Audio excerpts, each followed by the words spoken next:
광야에서 만나를 먹으십시오라는 제목으로 하나님 말씀 함께 나누도록 하겠습니다. 지난주에 이어서 이 말씀 묵상 큐티 강의 두 번째 시간입니다. 우리는 지난 시간에 첫 번째 말씀 묵상 강의를 들으면서 하나님께서 우리에게 경건한 삶을 원하신다라는 하나님의 말씀을 들었습니다. 경건은 무엇인가? 하나님을 닮아가는 겁니다. 그러니까 하나님께서는 하나님의 자녀인 우리가 하나님을 계속하여 닮기를 원하시고 하나님의 거룩하심까지 온전히 이르기를 원하십니다. 그래서 우리에게 경건한 삶, 이 경건의 훈련을 하나님께서 말씀하신 거죠. 하나님이 원하시는 이 경건한 삶, 하나님께로 가까이 나아갈 때 우리에게 놀란 은혜가 임합니다. 우리 하나님께서 우리의 피난처가 되어주신다라는 그 놀란 은혜를 우리가 누리고 또 감사와 생명의 능력 등 하나님을 가까이 하며 나아갈 때, 그 경건한 삶을 살 때 우리에게 주신 하나님의 크신 은혜가 임합니다. 근데 이 경건은 쉽지 않다라고 함께 나누었어요. 그래서 경건은 반드시 훈련해야 된다. 그러나 놀라운 사실은 이 경건의 훈련을 통해서 중요한 우리의 삶에 영적인 습관이 있기 때문에 경건의 훈련을 통해서 하나님 앞에 이 거룩한 습관을 통해 나갈 수 있게 됩니다. 경건은 여러 가지 모습이 있습니다. 기도도 경건이고요. 예배, 찬양, 또 이웃을 사랑하는 삶도 경건입니다. 근데 우리는 그 경건의 삶 가운데 특별히 이 말씀 묵상을 통한 경건을 몇 주 동안 계속해서 함께 나누고자 합니다. 큐티에 대해서 우리가 지금 함께 나누고자 하는데요. 이 큐티는 무엇인가? 이 영어의 quiet time의 약자입니다. 그러니까 조용한 시간이라는 의미에서 이 큐티라고 하는데, 그래서 큐티한다, 말씀 묵상한다가 사실은 같은 의미로 지금 사용되고 있습니다. 그래서 이 큐티의 정의를 저희가 같이 한번 읽어보도록 하겠습니다. 자, 시작. 큐티란 quiet time의 약자로서 매일 조용한 시간과 장소를 정하여 하나님을 개인적으로 만나는 시간으로서 성경 말씀을 통하여 나를 향하신 하나님의 음성을 듣고 묵상하며 삶에 적용함으로써 삶의 변화와 성숙을 이루고자 하는 경건 훈련입니다. 잠깐 자막 한번 좀 남겨주시고요. 오늘은 이 두 번째 시간으로서 이 지금 노란색으로 표시된 부분을 저희가 좀 집중적으로 함께 나누고자 합니다. 매일 조용한 시간과 장소를 정하여 하나님을 개인적으로 만나는 거다. 이제 자막을 내려주셔도 좋겠습니다. 그래서 이 quiet time, 말씀 묵상은 무엇인가를 저희가 함께 나눌 때 오늘 이 매일 조용한 시간과 장소 정해서 하나님을 개인적으로 만나는 것이다. 자, 오늘 본문의 2절부터 4절까지 한 번 더 같이 한번 읽어보도록 하겠습니다. 2절부터 4절까지 시작. 이 40년 동안에 내게 광야 길을 걷게 하신 것을 기억하라.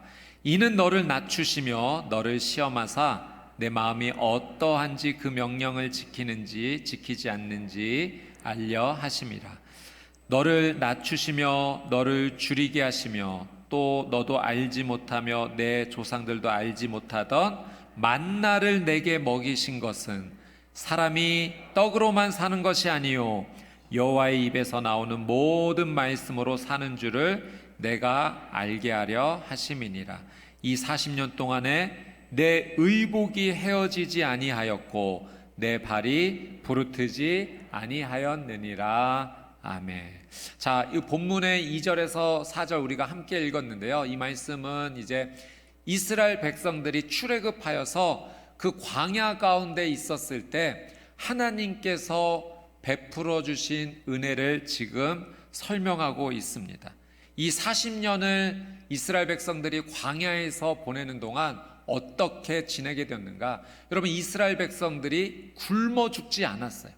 그 광야에서 아무것도 없었던 그 땅에서 굶어 죽지 아니하였다는 것은 너무나 큰 기적이고 은혜입니다. 왜 그들이 굶어 죽지 아니하였는가? 하나님께서 그들에게 만나를 주셨기 때문입니다. 그들이 굶어 죽지 않았을 뿐만 아니라 또 하나님 주신 놀라운 은혜는 옷과 신발이 헤어지지 않았다는 거예요. 하나님의 특별한 기적, 보호해 주시는 은혜, 인도하여 주시는 그 놀라운 은혜가 이 광야의 삶 가운데 펼쳐졌다라고 하는 사실입니다. 자, 오늘은 특별히 우리가 하나님께서 이 백성들에게 만나를 주셨다라는 사실을 한번 주목해 보고자 합니다. 왜 만나를 주셨는가? 자, 3절 말씀 한 번 더 저희가 집중해서 한번 보겠습니다. 자, 제가 한번 읽을게요. 너를 낮추시며 너를 줄이게 하시며 또 너도 알지 못하며 내 조상들도 알지 못하던 만나를 내게 먹이신 것은, 같이 읽습니다. 사람이 떡으로만 사는 것이 아니요 여호와의 입에서 나오는 모든 말씀으로 사는 줄을 어떻게 네가 알게 하려 하심이니라. 여러분, 하나님께서 이 백성들에게 만나를 주심으로 결국 이들에게 무엇을 주신 것인가? 생명을 주신 겁니다. 만나를 통하여 이 백성들의 생명이 끊어지지 않도록 하나님께서 그 백성들의 입에 생명을 공급하여 주셨습니다. 이 만나는 단순히 음식으로서만 주어진 거 아니에요. 떡으로 먹으라고 그냥 음식으로서만 주어진 것이 아닙니다. 이 만나를 먹음으로 이 백성들이 느꼈던 것은, 깨달았던 것은, 사람이 떡으로만 사는 것이 아니라 하나님의 입에서 나오는 말씀으로 사는 것이구나. 이 만나를 체험하면서 그 놀라운 하나님의 신비하심, 사랑하심, 그 은혜를 체험했다는 겁니다. 그러니까 만나는 사람이 하나님의 말씀으로 살아가는 것이구나, 거기에 중요한 목적이 있는 거죠. 여러분, 이 말씀, 사람이 떡으로만 사는 것이 아니요 오직 하나님의 입에서 나오는 말씀으로 사는 것이라 어디서 많이 들어보지 않으셨습니까? 어디서 들어보셨죠? 예수님께서 하신 말씀이죠. 예수님께서 40일을 광야에서 금식하셨을 때 사단이 마지막에 와서 예수님을 시험하죠.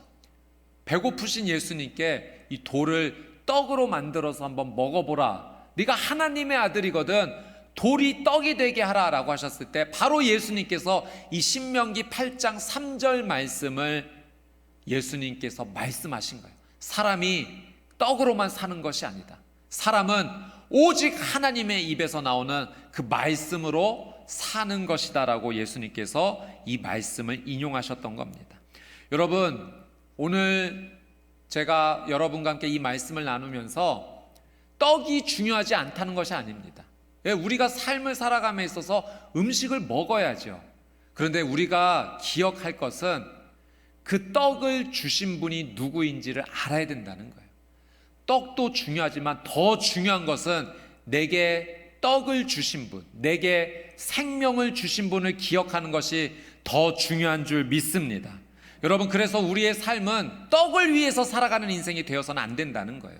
그것보다도 이 떡을 주신 분, 나에게 생명을 주신 분, 그분을 기억하며 살아가는 것이 우리의 인생의 참된 목적이다라는 거예요. 우리의 인생이 의미 있게 살아가기 위해서는 떡에 집착하는 인생이 아니라 떡을 공급하여 주신 그 사랑의 손길, 그 위대하신 하나님의 놀란 은혜를 주목하며 살아가는 것이 우리의 인생 가운데는 너무나도 더 필요하다는 거죠. 여러분, 우리에게 생명을 주신 분이 누구입니까? 우리에게 건강을 주신 분이 누구이십니까? 우리에게 삶의 목적과 이유를 주신 분이 누구이십니까? 우리가 살아갈 수 있는 이 모든 삶의 것들을 빠짐없이 공급해 주신 분이 누구이십니까? 우리 하나님 아버지이신 줄 믿습니다. 그 은혜를 주신 분을 우리가 날마다 기억하며 살아가는 것이 우리의 인생 가운데 너무나 중요하다는 거예요. 오늘 이 손에 내가 지금 무엇이 들려있지? 거기에 집착하는 인생이 아니라 나를 너무나 사랑하셔서 나를 품어주시고 생명을 끊어지지 않게 하시고 이어가게 하신 그 하나님의 놀라운 사랑과 은혜, 우리는 그 놀라운 은혜를 주신 분을 반드시 기억해야 됩니다. 바로 이것이 우리가 큐티하는 이유, 말씀을 묵상하는 이유인 겁니다. 이스라엘 백성들이 이 만나를 어디에서 얻었는지 한번 보십시오. 광야입니다. 광야는 말 그대로 아무것도 얻을 수 없는 땅이에요. 아무것도 얻을 수 없는 그 땅에서 이 백성들이 만나를 공급받았습니다. 생명을 공급받은 거예요. 하나님께서 그 생명을 놓지 않으시고 꼭 붙잡아 주시는 그 놀라운 은혜를 광야에서 경험하게 된 겁니다. 이스라엘 백성들이 그 만나를 먹으면서 내가 이거를 먹고 오늘도 사는구나, 그게 아니라 내가 나의 생명을 하나님께서 지켜주시는구나, 이 만나를 통해서 그 놀라운 하나님의 사실을 매일매일 경험했던 거죠. 여러분, 우리가 예수님 믿으세요, 하나님 믿으세요 라고 이렇게 전도하게 되면 간혹 그런 분들이 계세요. 뭐 예수님 믿으면 돈이 나와 쌀이 나와. 여러분, 그때 주저하지 마시고 당당하게 말씀하세요. 돈 나옵니다. 쌀도 나옵니다. 그것보다 더 중요한 것도 주세요. 우리 하나님 우리에게 생명 주세요. 그리고 우리가 살아가는 모든 것을 다 공급해 주십니다. 여러분, 우리 하나님은 쌀도 주시고 돈도 주시고 더 위대한 생명까지 주시는, 내 삶의 모든 것을 허락해 주시는 놀라운 전능하신 하나님이신 줄 믿습니다. 하나님의 공급하심이 없다면 우리가 어찌 오늘 이렇게 땅을 딛고 살아갈 수 있겠습니까? 여러분, 가끔 우리 성도님들께서 몸이 어디 편찮으실 때 그런 고백을 참 많이, 그런 감사기도 많이 하세요. 허리가 아프셔서 일어나기조차 조금 힘든 그런 통증이 있으실 때, 내가 이제까지 마음껏 일어나서 살 수 있었던 거 하나님의 은혜구나. 내가 이렇게 걸어 다닐 수 있는 거 하나님의 은혜구나. 몸살이 너무 나서 정말 밥 한술 뜨기도 힘들었을 때, 이제까지 내가 먹고 살아갈 수 있었던 그 모든 힘 다 하나님 공급해 주신 거구나. 여러분, 우리의 삶 가운데 자연스럽게 일어나는 이 모든 일이 하나님의 은혜 없이는 이루어질 수 없었다는 사실이죠. 여러분, 그렇게 은혜를 주신 하나님을 온전히 바라보고 감사할 줄 아는 저와 여러분이 되시기를 주님의 이름으로 축복합니다. 자, 오늘 1절 말씀 한번 볼게요. 같이 한번 읽어보겠습니다. 시작. 내가 오늘 명하는 모든 명령을 너희는 지켜 행하라. 그리하면 너희가 어떻게 되고 살고 번성하고 여호와께서 너희의 조상들에게 맹세하신 땅에 들어가서 그것을 차지하리라. 너희는 이 명령을 다 지켜 행하라. 하나님 말씀 지켜 살라는 거예요. 그러면 어떻게 될 것인가? 살고 번성하게 될 것이다. 하나님이 주신 말씀을, 하나님의 그 뜻을 잘 이해하고 기억해서 그 말씀에 온전히 순종하며 살아갈 때 어떤 은혜가 임하는가? 너가 살게 될 것이다. 번성하게 될 것이다. 하나님의 은혜를 경험하게 될 것이다 라고 반드시 약속합니다. 여러분, 우리가 하나님의 이 놀라운 말씀들을 믿음으로 지켜나갈 때 하나님께서 우리를 살게 하시고 번성하게 하실 줄 믿습니다. 여러분, 이 살고 번성하는 은혜는 이 땅에서만 누리는 풍요로움이 아니에요. 그걸 훨씬 더 뛰어넘습니다. 하나님이 주시는 은혜는 이 땅 안에서의 생명과 번성함 뿐만 아니라 이걸 넘어서는 놀라운 은혜를 주시는 거예요. 하나님께서는 우리에게 영원한 생명을 주시는 줄 믿습니다. 그 위대하신 하나님을 우리가 바라볼 수 있어야죠. 근데 이 놀라운 은혜가 어떻게 우리에게 전달이 되는가? 하나님을 믿을 때, 그 하나님의 말씀을 믿을 때, 그 하나님의 말씀을 믿고 순종할 때, 그 말씀대로 따를 때 하나님께서 살고 번성하게 할 것이다. 이 땅에서도 살고 번성할 뿐만 아니라 영원히 하나님 허락해 주시는 그 놀라운 생명 안에서 생명과 번성의 은혜를 누리게 될 것이라고 하나님께서 약속해 주시는 거죠. 여러분, 말씀을 묵상하면 우리의 삶에 이 생명과 번성의 은혜가 임하는 거예요. 여러분, 오늘 생명의 삶 본문 통해서도 여러분 말씀 묵상을 하셨는데, 하나님께서, 제가 개인적으로 느꼈던 오늘 하나님 주시는 은혜 무엇입니까? 하나님께서 사무엘에게 알려주세요. 사울이 너를 찾아올 거다. 저는 하나님께서 이 알려주신다라고 하는 사실이 너무나 제게는 믿음으로 다가왔습니다. 기도하게 됐어요. 하나님, 저에게도 알려주십시오. 저는 미래를 알지 못합니다. 무엇이 옳고 그른지 저는 선택할 수 없습니다. 하나님 지혜 주십시오. 알려주십시오. 알려주신 하나님의 은혜를 누려야지만 저는 살 수 있습니다. 번성할 수 있습니다. 여러분, 우리 하나님께서는 우리에게 알려주시는 놀라운 은혜 주시는 줄 믿습니다. 이것이 말씀 묵상을 통해 확인하는 하나님께서 주시는 생명과 번성의 은혜인 거죠. 여러분, 이스라엘 백성들이 이 놀라운 하나님의 은혜 만나를 얻기 위해 지금 어디로 들어가는가? 광야로 들어가고 있어요. 지금 그들의 삶이 광야예요. 광야에서 하나님의 놀라운 약속, 이 생명의 약속, 만나가 내렸다는 사실은 너무나도 중요합니다. 이 히브리어 단어의 표현을 보면 참 의미가 있고 재미가 있는데요.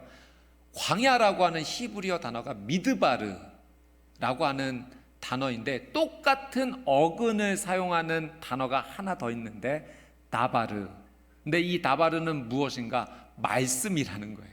그러니까 광야, 히브리어 단어에서 광야와 하나님의 말씀이 같은 어근을 사용하고 있다는 것은, 이거는 의미가 있는 거죠. 광야에서 하나님의 말씀이 시작된다는 거예요. 지금 이스라엘 백성들이 만나를 얻는 곳이 어디인가? 광야라는 사실을 우리가 주목해야 합니다. 여러분, 광야는 하나님의 말씀을 경험하는 자리예요. 광야에서 하나님께서 만나를 내려주십니다. 하나님의 말씀을 얻기 위해서 우리는 어디로 들어가야 되는가? 광야로 들어가야 된다는 사실을 잊어서는 안 돼요. 오늘 우리가 큐티 강의 이제 두 번째 시간 가운데 지금 함께 나누고자 하는 것이, 매일 조용한 시간과 장소를 정하여 개인적으로 하나님을 만나는 거다. 이 큐티 말씀 묵상이라는 것이 매일 조용한 시간과 장소를 정해서 개인적으로 하나님을 만나는 것이다. 지금 이 부분을 지금 함께 나누고자 합니다. 이렇게 매일 조용한 시간과 장소를 정해서 하나님 앞에 개인적으로 나가는 것이 영적인 광야에 들어간다라는 사실인 거죠. 여러분, 영적인 광야에 들어간다라는 이 사실에서 우리가 오늘 세 가지 중요한 의미를 한번 나누고자 합니다. 첫 번째는 매일 광야로 나가야 된다는 거예요. 가끔 광야로 나가는 것이 아니라 매일 광야로 나가야 된다. 큐티하는 것은 무엇인가? 말씀 묵상하는 것은 무엇인가? 매일 광야로 나아가야 된다라고 하는 사실입니다. 여러분, 이스라엘 백성들이 이 광야에서 만나를 얻을 때 어떻게 해야 됐냐면 매일 나갔어야만 됩니다.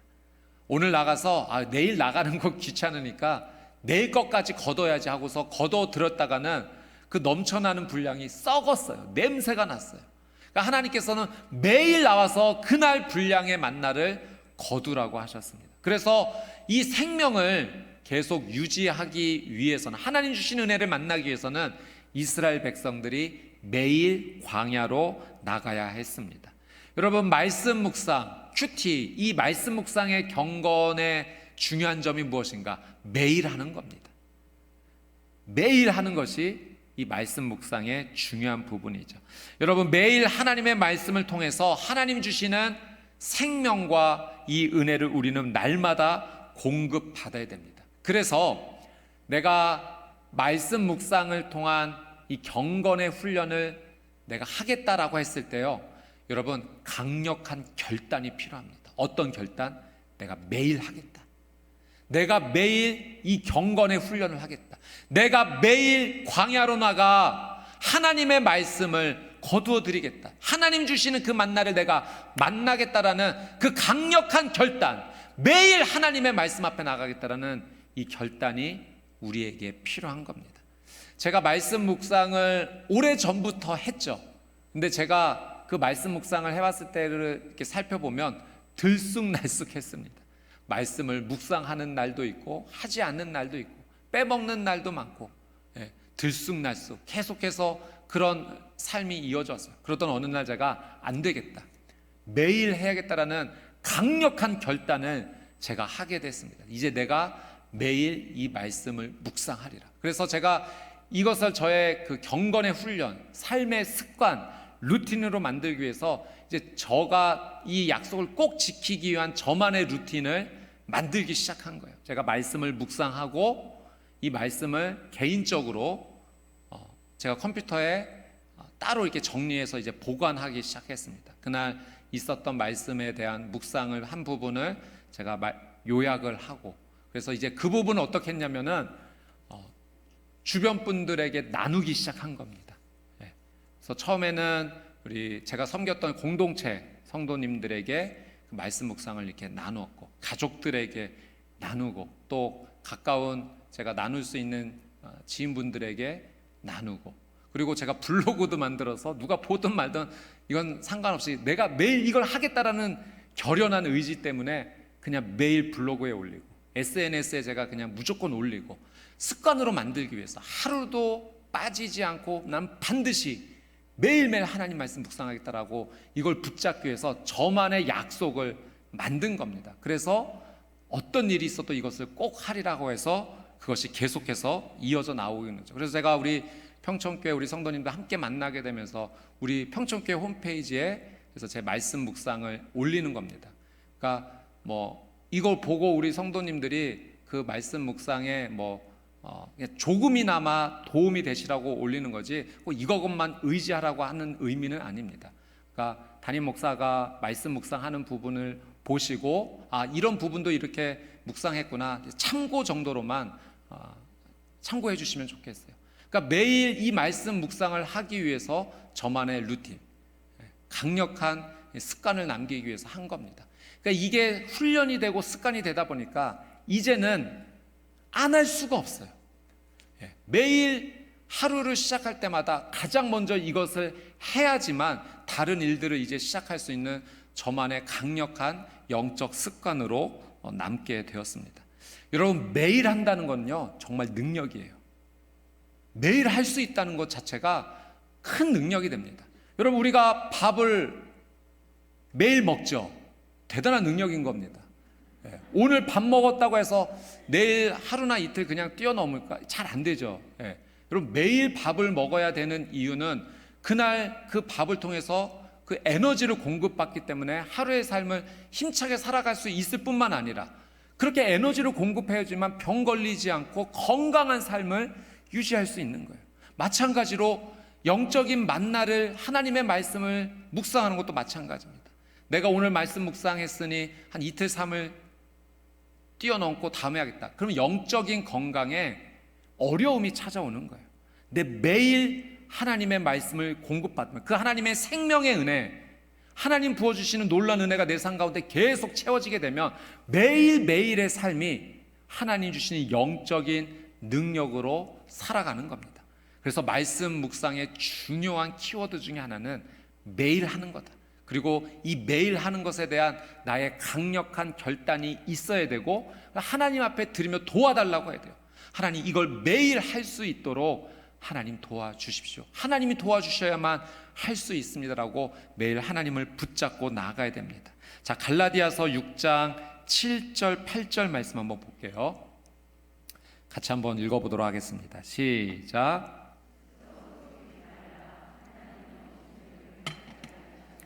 사람이 무엇으로 심든지 그대로 거두리라.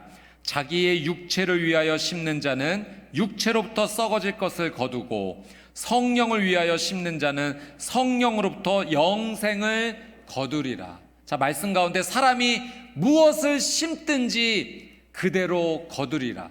여러분, 우리 속담에 콩 심은데 콩 나고 팥 심은데 팥, 굉장히 영적인 속담입니다. 무엇을 심든지 그대로 거두리라. 육체를 위하여 심으면 육체의 것들이 나타날 것이요, 성령을 위하여 심으면 성령의 일들이 나타날 것이다. 여러분, 무엇을 심겠습니까?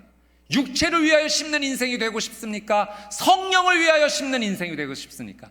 성령을 위하여, 하나님을 위하여 심는 인생이 되시기를 주님의 이름으로 축복합니다. 매일 하나님의 말씀을 묵상하는 것이요, 매일 하나님을 위하여 영적인 것을 심는 것과 똑같습니다. 하나님의 말씀 앞에 나와서 하나님 내게 주시는 그 말씀에 귀를 기울이고, 하나님이 원하시는 것이 이러한 삶이군요, 제가 그렇게 살겠습니다. 매일 그렇게 하나님의 말씀을 붙잡고 살게 되면 매일 심는 거예요. 매일 성령을 위하여 우리의 삶에 심는 거예요. 그런데 이 하나님의 말씀에 우리가 귀를 기울이지 않게 되면, 제가 지난주에도 말씀드렸듯이 육체로 이끄는 죄의 영향력이 너무나도 강력합니다. 자연스럽게 육체를 위하여 심는 인생이 될 수밖에 없어요. 그러니 성령을 위하여 심지 못하게 되면 육체의 일이 현저하게 나타나게 되죠. 분냄과 시기와 당짓는 것과 내 삶에 일어나서는 안 되는 일들이 자꾸만 일어나는 이유가 내가 육체를 위하여 심기 때문이에요. 그런 일들이 나타나지 않기 위해서는 우리는 날마다 매일 성령을 위하여 심는 일을 해야 될 것인데, 말씀 묵상이 바로 매일 하나님을 위하여 심는 그 귀한 은혜의 삶이다라는 사실입니다. 여러분, 성령을 위하여 심으면, 하나님의 영을 위하여 심으면 성령님의 열매가 우리의 삶 가운데 나타나게 되죠. 갈라디아서 5장 22절 23절, 우리가 너무 사랑하는 말씀인데 같이 한번 읽어볼까요? 시작. 오직 성령의 열매는 사랑과 희락과 화평과 오래 참음과 자비와 양성과 충성과 온유와 절제니 이 같은 것을 금지할 법이 없느니라. 여러분, 성령의 9가지 열매를 저희가 참 많이 들었습니다. 사랑과 희락과 화평과 오래 참음과 자비와 양성과 충성과 온유와 절제. 여러분, 이 성령님의 열매가 무엇으로 시작합니까? 사랑으로 시작해요. 여러분, 이 성령님의 9가지 열매는 다 사랑의 9가지 모습이에요. 그러니까 우리의 삶 가운데 성령님을 위하여 심으면 우리의 삶 가운데 가장 두드러지게 나타나는 열매가 무엇인가? 사랑의 열매라는 거예요. 하나님은 사랑이시기 때문에 그 사랑이신 하나님의 말씀에 순종하여 나갈 때 하나님 부어주시는 은혜를 통하여 내 삶에 어떤 열매들이 나타나는가? 사랑의 열매가 나타나게 돼요. 그 사랑의 여러 가지 모습이 사랑으로도 나타나고 희락, 화평, 오래 참음, 자비, 양성, 충성, 온유, 절제, 여러 가지 모습으로 우리의 삶 가운데 그 사랑의 모습들이 나타나는 거죠. 여러분, 제가 지난주에도 함께 잠깐 짧게 나눴지만 제가 말씀 묵상을 하면서 가장 크게 느꼈던 것이 제 마음과 입술의 변화라고 함께 나누었죠. 고마워, 미안해, 이 표현들이 제가 느끼기에도 와, 정말 어떻게 내가 이렇게 말할 수 있을까 정도로 많이 표현이 돼요. 사랑의 열매가 나타나는 거예요. 여러분, 제가 경험해 보니까 사랑이 있으면 천국이더라고요. 그런데 사랑이 없으면 지옥이에요.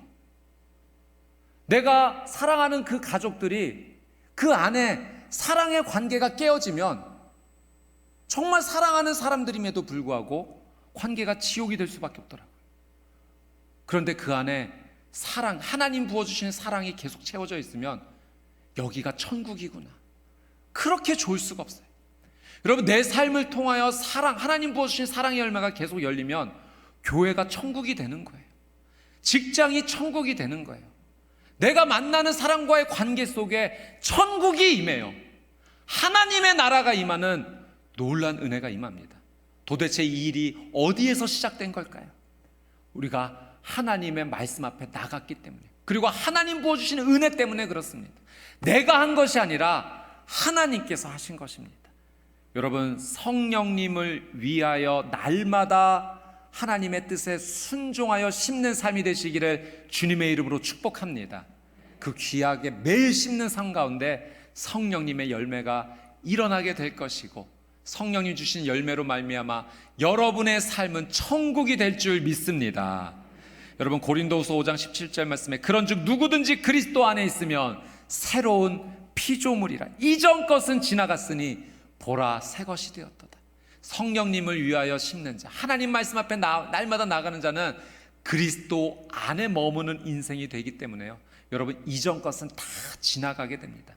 예수 그리스도가 내 삶을 통해 드러나시기 때문에 그분이 주시는 은혜만이 우리의 삶 가운데 나타나는 거죠. 여러분, 매일 하나님 말씀을 묵상하겠노라고 영적으로 결단하며 하나님께 도움을 구하며 나가는, 그래서 하나님의 도우심으로 실천하는 귀한 삶이 되시기를 주님의 이름으로 축복합니다. 자, 두 번째, 조용한 시간과 장소를 정하라라고 권면을 합니다. 여러분, 이 조용한 시간과 장소를 정하는다는 것이 의미가 있습니다. 어떤 의미냐면 온전한 집중입니다. 그럼 큐티는 좀 시끄러운데 사람 많은 데서는 못하는 건가요? 아니요, 할 수 있죠. 그런데 조용한 시간과 장소를 정하라는 것은 어떤 물리적인 것은 반드시 도움이 됩니다. 근데 물리적인 것에 집착하라는 것이 아니라 그만큼 하나님을 개인적으로 만나는 것에 온전한 집중할 수 있는 그 부분이 필요하다는 거예요. 여러분, 예수님께서도 그 모범을 보여주셨죠. 예수님께서 한밤중이나 새벽에 멀리 떨어져 홀로 나가셔서 기도하셨잖아요. 왜 예수님께서 그렇게 혼자 조용한 시간과 장소를 선택하신 겁니까? 하나님께 온전히 집중하기 위해서. 하나님 앞에 그 집중하고자 하는 그 결단, 그러니까 내 물리적 상황도 내가 좀 컨트롤할 수 있는 그런 상황이 필요하다는 거예요. 하나님을 개인적으로 만나기 위해서 그 온전한 집중이 필요하다는 겁니다. 여러분, 온전한 집중을 하겠다라고 하는 것은 어떤 의미냐면 나의 가장 좋은 에너지를 사용하겠다는 의미이기도 해요. 내가 가지고 있는 힘 가운데, 에너지 가운데 가장 좋은 힘을, 가장 좋은 에너지를 하나님 만나는 것에 내가 사용하겠습니다. 온전히 집중하겠습니다. 그래서 조용한 시간과 장소를 구별하는 것까지 나가는 겁니다. 여러분, 그 하나님 앞에 내가 나감에 있어서 우리의 에너지는요, 하루에 사용하는 에너지는 정해져 있습니다. 그런데 내가 모든 에너지를 다 써버리고 거의 에너지가 바닥인 상황 속에서 나 이제 하나님 만나러 가야지, 그 모습도 사실은 너무 귀하죠. 그런데 집중하기가 너무 힘들어요. 내 에너지를 다 소비하고 나서 하나님 앞에 나가면 하나님께서 아유, 너 수고가 많다, 그냥 자라, 머리를 쓰다듬어 주시면서 그러면 굉장히 평안한 잠 가운데 휴식을 취하게 되죠. 그래서 하나님 앞에 우리가 나가기 위해서 우리의 온전한 가장 좋은 에너지를 사용하겠다라는 이 믿음의 결단이 우리에게는 정말 필요합니다.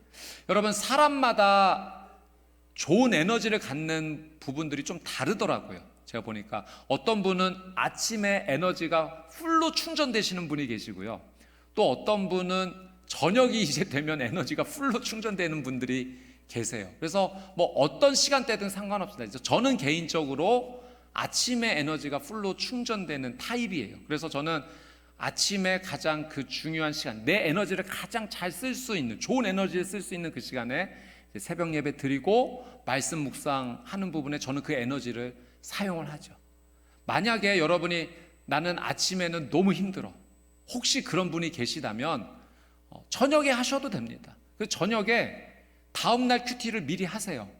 그리고 그 말씀 묵상을 하고 다음날 아침에 일어나시면 전날 저녁에 한 거 한 번 더 읽으시고 이대로 내가 살아야겠다라고 하시면 됩니다.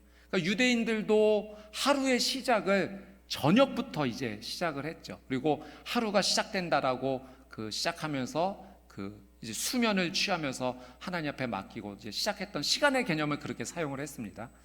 어쨌든 여러분에게 권면드리고 싶은 것은 내가 하나님 앞에 온전히 집중할 수 있는 시간을 잘 활용해서 하나님을 만날 수 있는 시간으로 활용하라는 겁니다. 그래서 그것이 아침이든 저녁이든 여러분이 하나님 앞에서 그것을 지혜롭게 잘 구별해서 사용하시고요. 이제 제가 개인적으로 권면드리기는 아침에 새벽 예배를 드리고 하나님 앞에 말씀 묵상하는 시간이 그 시간대가 여러 가지로 유익한 면이 있는 것은 사실입니다. 그래서 여러분 그 부분을 한번 좀 참조하시고 내가 하나님 앞에 나아갈 수 있는 부분이 어떤 부분이 제일 좋은지 가장 좋은 에너지와 시간을 하나님 앞에 집중하며 나가십시오. 그래서 하나님을 만나는 귀한 은혜가 있게 되기를 주님의 이름으로 축복합니다. 자, 마지막으로 세 번째, 큐티는 매일 조용한 시간과 장소를 정해서 개인적으로 하나님을 만나는 거죠. 그러니까 말씀 묵상은 개인적으로 하나님을 만나는 시간입니다. 하나님을 개인적으로 만나기 위해서 무엇이 필요한가? 광야로 들어가야 된다는 거예요. 우리가 오늘 신명기 말씀을 또 함께 읽었었고 또 하나님께서 그 광야에서 만나를 내려주셨다라는 사실을 우리는 기억해야 됩니다. 광야에 하나님의 만나가 내려요. 광야에 하나님의 말씀이 만납니다. 하나님을 만나기 위해서는 우리는 광야로 나가야 돼요. 그러니까 말씀 묵상, 큐티한다는 것은 무엇인가? 내가 하나님의 말씀을 개인적으로 만나기 위해서 광야로 들어가는 시간입니다. 여러분, 이 광야로 들어가겠다라는 강력한 의지, 결단은 무엇이냐면 내가 세상 의지하는 것을 끊겠다는 거예요. 광야는 의지할 데가 아무것도 없는 장소입니다. 아무것도 없어요. 먹을 것도 없고 심지어 그 뜨거운 태양빛을 가릴 만한 장소도 변변치 않습니다. 의지할 것은 오직 하나님밖에 없는 거예요. 하나님께서 구름 기둥, 불 기둥으로 그 광야에서 이스라엘 백성을 지켜주셨듯이, 그 광야에서 만나를 주심으로 그들에게 생명을 공급해 주셨듯이, 내가 광야로 나가겠다는 것은 내가 세상 의지 끊고 하나님만 의지하겠습니다라는 영적인 결단입니다. 그러니 내가 매일 하나님 말씀 묵상하겠습니다라는 것은 어떤 결단으로 나가는가? 하나님, 나는 세상, 내가 사람 의지했고 세상 방법 의지했던 것, 그거 끊고 하나님을 가장 의지하겠습니다. 하나님이 내 삶의 최우선입니다. 나는 하나님 없이는 살아갈 수 없습니다라는 그 고백으로 말씀 묵상 앞에 서는 것이 광야로 나가는 것입니다. 여러분, 광야는 겉으로 볼 때는 어려운 장소입니다. 두려운 장소예요. 야, 여기서 무슨 선한 것이 나올까 할 만큼 섣부르게 발 내딛기가 어려운 곳이 우리의 눈으로 볼 때는 광야가 가장 힘든 장소입니다. 그런데 그 광야에 들어가서 구름기둥, 불기둥을 내려주시는 하나님의 은혜를 체험하기 시작하면, 그 광야에서 만나를 내려주셔서 나에게 생명을 주시는 하나님의 은혜를 누리기 시작하면 그때부터 나의 영적인 시야가 바뀌어요. 광야는 가장 안전한 곳이구나. 광야는, 하나님을 만나는 광야는 가장 풍족한 곳이구나. 하나님 앞에 나아가는 이 광야가 내 삶에 놀란 은혜가 임하는 곳이구나라는 것을 체험하게 되면서 더 이상 그 광야를 떠나지 않게 됩니다. 하나님만 의지하는 삶이 되게 돼요. 그래서 여러분, 매일 이 큐티를 하시면, 말씀 묵상하면서 어떤 마음을 가지시면 되냐면, 주님, 저 광야로 들어갑니다. 그래서 그 광야의 이 삶 속에서 하나님 온전히 의지하는 시간 되기를 합니다. 그런 고백이 되다 보면 어떤 일이 일어나게 되는가? 그냥 내 삶 전체가 광야가 돼버려요. 말씀을 묵상하는 시간만 광야가 되는 것이 아니라 내 인생 전체가 광야가 돼요. 그 의미는 나는 하나님만 가장 의지합니다. 하나님만 붙잡습니다. 내게 생명 주시는 분은 오직 하나님이십니다. 하나님이 도와주시기 때문에 난 살 수 있습니다. 하나님께 감사할 수 있고 그 광야에서 그 놀라운 하나님의 은혜를 풍성하게 누리게 됩니다. 여러분, 그런 의미에서 광야는 축복인 줄 믿습니다. 매일 하나님 계신 광야로 들어가는 귀한 삶이 되시기를 주님의 이름으로 축복합니다. 하루도 빠지지 않고 나의 가장 좋은 에너지를 활용하여 온전한 집중을 하여서 하나님 말씀을 만나는 그 광야로 들어갈 때 우리의 삶은 내가 기대하지도 못했던, 상상하지도 못했던 놀란 하나님의 은혜가 풍성하게 내리게 될 것입니다. 이 은혜를 누리는 우리 평촌교회 성도님들 되시기를 주님의 이름으로 축복합니다.